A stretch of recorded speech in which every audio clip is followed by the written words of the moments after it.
Hello everyone, happy Tuesday to you all. Today is Tablescape Tuesday.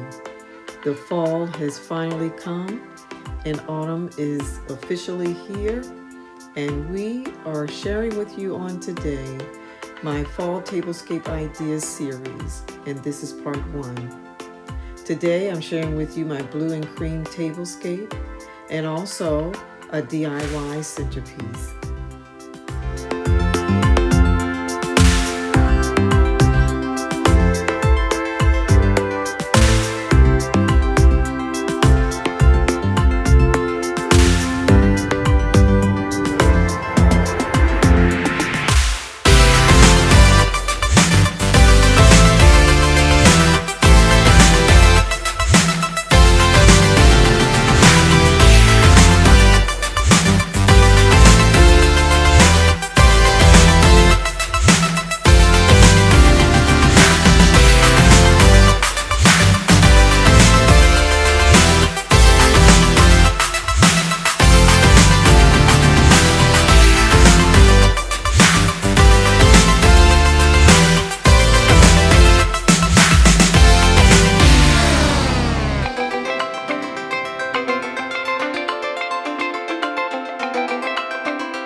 is it for today. I hope that you have enjoyed this video, and I hope that you have enjoyed the centerpiece DIY. It was so much fun to create, and I'm so glad that you have decided to join me on today.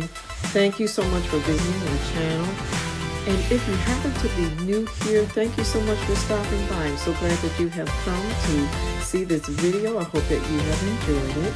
And if you haven't done so yet, I suggest that you subscribe. Don't forget to like and send me a comment. I really enjoy hearing from you. And thank you to all of my Design to a T family and friends. I really appreciate you all. Have a great week, everyone, and I'll talk to you soon. Until next time.